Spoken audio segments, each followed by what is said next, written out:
welcome back to Barton EMS Education for the EMT, preparing for that Module 1 exam. In this video, we're going to talk about workforce safety and wellness. This one kind of covers the two preparatory sections from the Kansas Board of EMS Standards, PR3 and PR12. PR3 talks about workforce safety and wellness, and then PR12 talks about public health. And I kind of lumped the two together because I think they kind of go hand in hand. Now understand, we also lumped into this lifting and moving throughout this chapter, or I really shouldn't say chapter, but throughout this topic that we discussed in the classroom during EMT class, and we will cover that in a later module later on down the road with lifting and moving. But it's very important to know getting started in the EMS field. So, as you notice, there are a few topics here that we're going to discuss with the study guide preparing for that Module 1 exam, but I also want to give you a quick overview with how everything works together with workforce safety and wellness. So remember the importance of well-being. You've got to keep yourself happy and whole because it prepares you for a good shift. Because it is a demanding career, and if you're unable to function for any reason, the patients are not going to respond the best. They're not going to receive the best care that we hope that they're going to need to get. Now remember to wear your BSI, take those standard precautions, put your gloves on, put your goggles on, or your goggles, you see, and then, your gowns, your booties, all those kinds of things, your mask, in this day and age, we got to make sure we put our masks on. Make sure you're doing scene size up, and remember that doesn't stop at the very beginning of the call. That goes throughout the call, constantly being aware and understanding your protocols and how you're going to provide them. We also talked about OSHA and the Occupational Safety and Health Administration and how it has strict guidelines on what we have to follow in the EMS field. And whenever you're in doubt on what kind of PPE you need to wear it. If you're ever in doubt, just wear it. And so we talked about, all the different types of PPE, but the best kind of thing to do to protect yourself is hand washing. Make sure you wash with soap and water and get your hands clean. The alcohol hand sanitizer is great if you can't wash your hands, but soap and water is key. It's number one. No matter if you have gloves or not, always wash your hands with soap and water.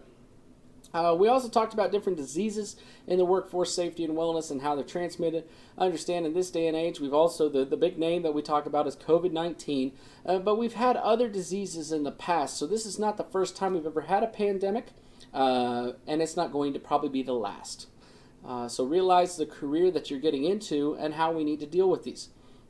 We also talked about the Ryan White Care Act and how the Ryan White Care Act came about with a kid that got a disease, and he wanted to make sure that everyone knew what kind of diseases, especially when it came to HIV and AIDS, and so allowed us that as providers we can ask someone if they have a communicable disease and that might affect us in providing care to them. So that allowed us to find out that information.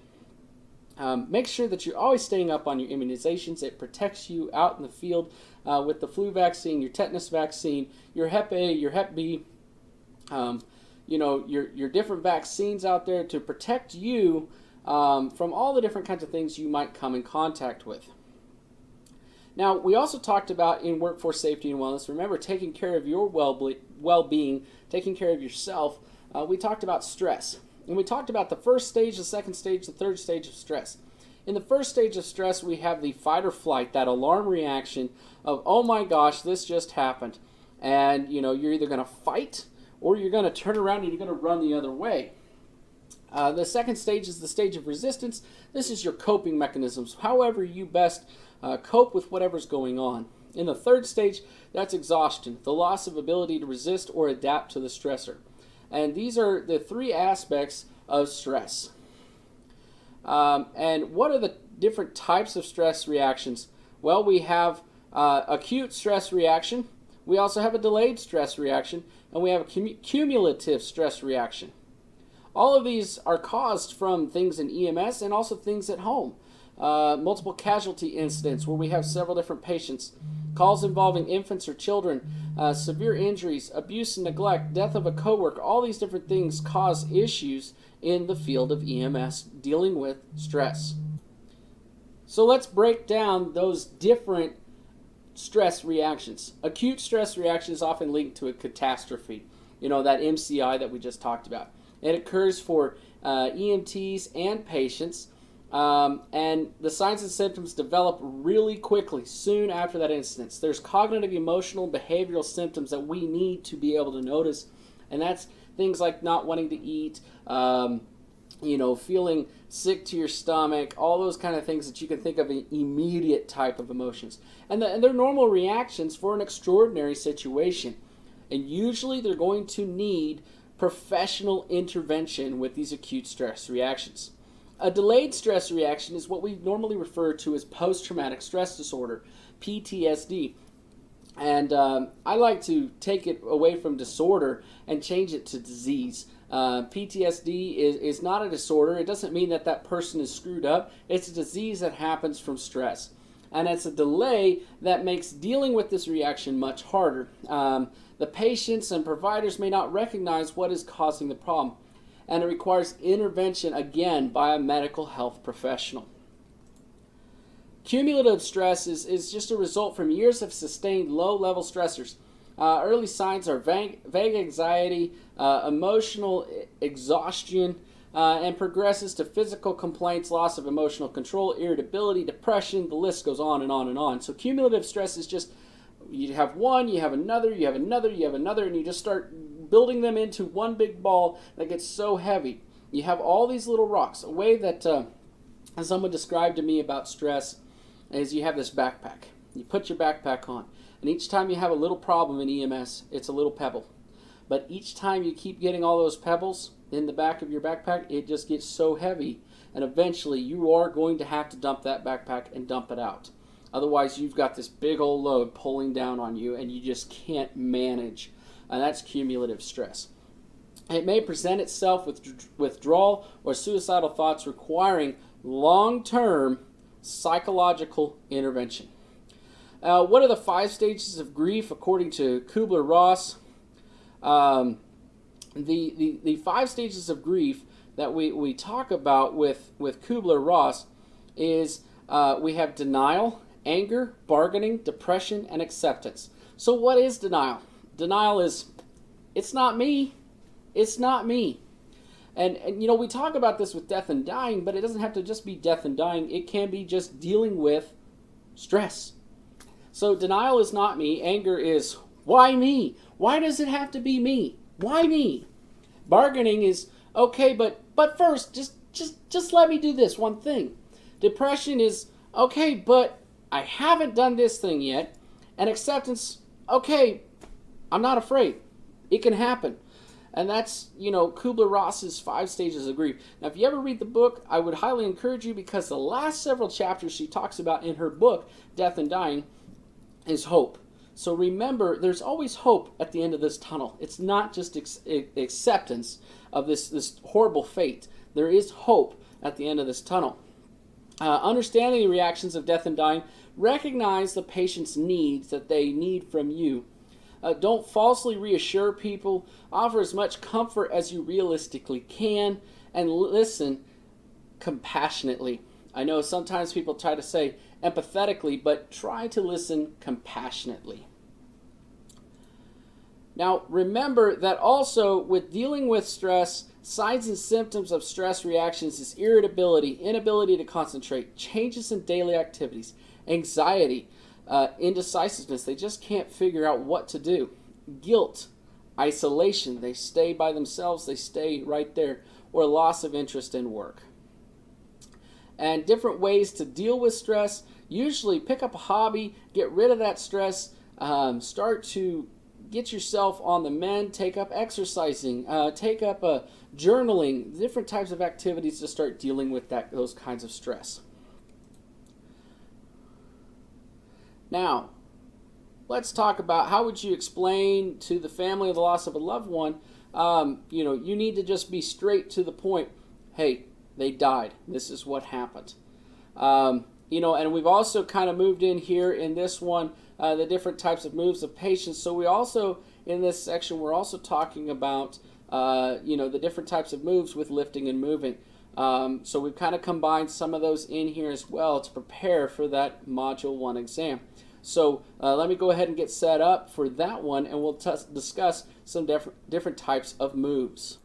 Okay, so I'm set up to talk about moves here in just a minute, but I want to go back to number 4 and talk how would you explain to the family about a lost loved one. Now, we already discussed about making sure that you didn't sugarcoat it and tell them that their loved one has died. But remember, at that point when the loved one has died, and that would be our patient that we originally went on, our concern now is for the family member.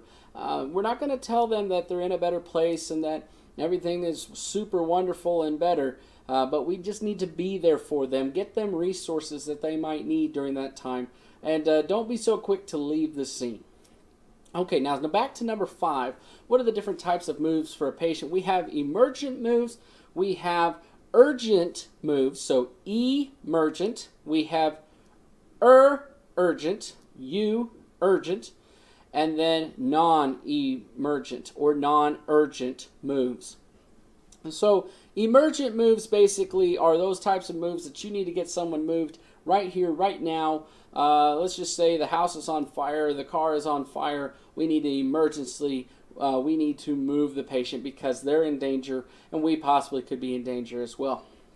A urgent move would be someone who's in cardiac arrest and we need to move them from a bathroom to the front living room. The house is not on fire, but the patient's not breathing, they don't have a pulse. And a non-urgent move is what we do most of the time, and that's moving someone from their bedroom to a stair chair, from the stair chair to the cot, to the ambulance. That's a non-urgent move. It's not really that life and death. It's not that our safety is being threatened. Those are the different types of moves. So what move would be used on a cardiac arrest patient? Well, we already talked. Now, if the cardiac arrest patient is in a house that's on fire, we're going to do a emergent move. However, if the cardiac arrest patient is in the bathroom and we just need to move them to the living room, we're going to do a urgent move, a urgent move. What is BSI? BSI is body substance isolation. Remember, if you don't know what to wear, just put it on. Put it all on. Okay, now in this one, number 8, you would draw the different types of BSI coverage, the gloves, mask, gown, glasses, shoe covers. It's pretty self-explanatory on what you need to do.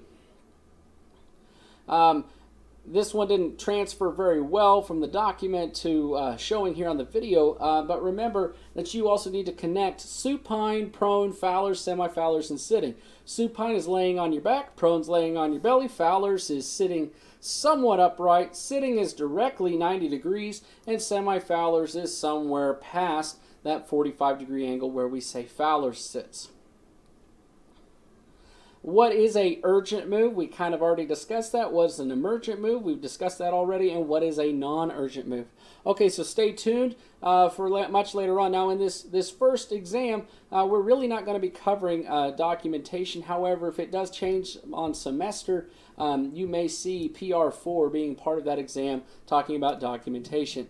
So this video will be included, but if it's not been already told to you by your instructor, either me or someone else, then don't worry about documentation PR4. That changes depending on semester.